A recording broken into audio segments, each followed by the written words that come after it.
Bien-aimés dans le Seigneur Jésus, si nous pouvons encore parler de cette histoire dans 2 Rois 13, verset 20 à 21, où les ossements d'Élisée ont ressuscité un mort. Les ossements d'Élisée ont ressuscité un mort. Les ossements d'Élisée, ont ressuscité un mort. Élisée était un grand prophète. Élisée était un puissant serviteur de Dieu. Élisée était rempli du Saint-Esprit. Élisée était ouan du Saint-Esprit. Élisée était rempli de la vie de Dieu. C'est pourquoi je déclare, sois rempli de la vie de Dieu. Sois rempli de la vie de Dieu. Commence à lire ta Bible. Commence à méditer ta Bible. Et une vie permanente de prière. Et les moments de communion, les moments de qualité avec Dieu. Dieu va te remplir. Dieu va te remplir. Il va remplir tes os. Il va remplir ta moelle épinière. Il va remplir ton sang. Il va remplir tout ton corps. Il va remplir tes os au point où partout où tu vas arriver, tu vas être la solution pour beaucoup de personnes. Partout où tu vas faire la plante de tes pieds, à cause de l'abondance de la vie de Dieu en toi, tu vas ressusciter les morts. Tu vas guérir les malades. Tu seras la solution pour beaucoup de personnes.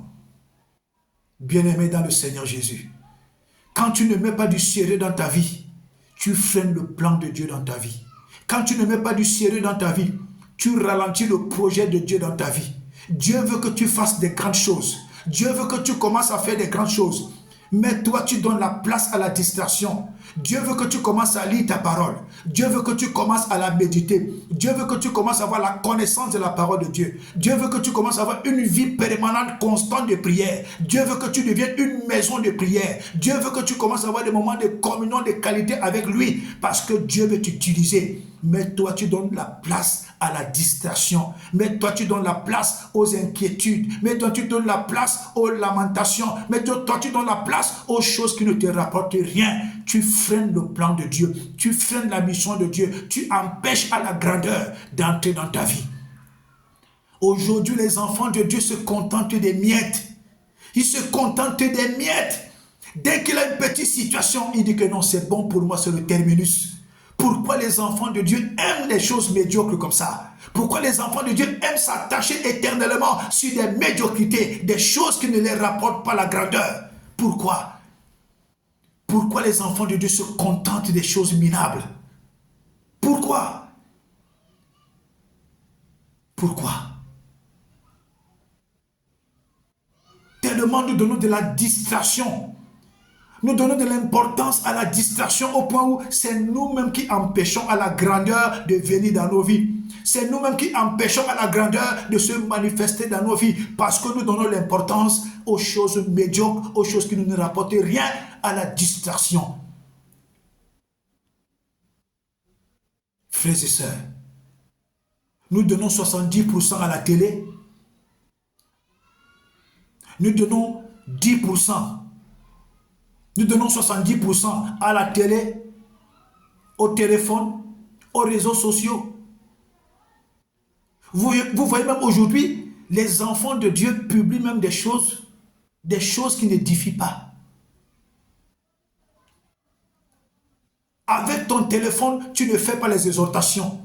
Tu ne fais pas les programmes de prière que tu peux publier. Mais tu joues avec ton téléphone. Ça prouve que ton âme, ton esprit aime la distraction. Frères et sœurs,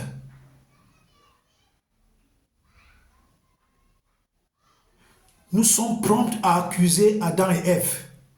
Pourtant, de nos jours, nous nous comportons plus que Adam et Ève. Plus que Adam et Ève. Nous donnons de la valeur aux choses qui nous imposent la vie minable. Nous donnons de la valeur aux choses qui nous imposent une vie médiocre. Nous donnons de la valeur aux choses qui nous imposent une vie de misère. Tu as un salaire, à peine tu payes la maison, tu n'as plus rien à manger. Mais c'est quoi cette vie? Il faut aspirer aux choses meilleures. Il faut désirer les choses meilleures. Il faut soupirer aux choses meilleures. Il faut se donner une détermination pour atteindre et commencer à expérimenter la grandeur et les choses meilleures.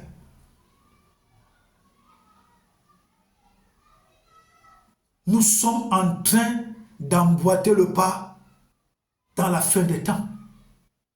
À tout moment, Jésus peut revenir. J'ai dit à tout moment, Jésus peut revenir, puisque toutes les prophéties de la Bible sont déjà accomplies. Peut-être Jésus attend juste le nombre de personnes qui doivent encore être sauvées. Après, la trompette sonne. La trompette peut sonner à tout moment. Elle peut sonner ce soir. Elle peut sonner demain. Elle peut sonner après-demain. Elle peut sonner dans une semaine. La trompette peut sonner à tout moment. Ne donnons pas de la place à la distraction. Ne donnons pas de la place aux choses que Dieu n'aime pas. Ne donnons pas de la place à la médiocrité. J'ai exhorté un frère et je lui ai dit que, mais, attends frère, c'est Dieu qui bénit, non? Dieu a béni Isaac. À Guéra, il y avait crise économique là-bas. C'est Dieu qui bénit, n'est-ce pas? Mais c'est Dieu qui bénit. Même dans ton pays où tu dis que vraiment, là où tu parles là, ce qui se passe là-bas, vraiment, il y a tellement la crise. Je lui ai dit que même là où tu es là, présentement, il n'y a pas la crise ici. Il n'y a pas la crise ici. Il y a la crise ici.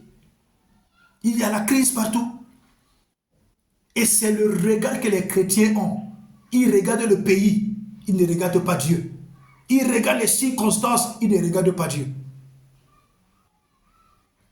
Moi, je regarde Dieu.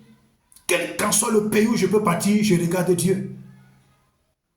Moi, je dis souvent, la seule chose qui me dérange, c'est les moustiques. Le reste là, je m'en fous.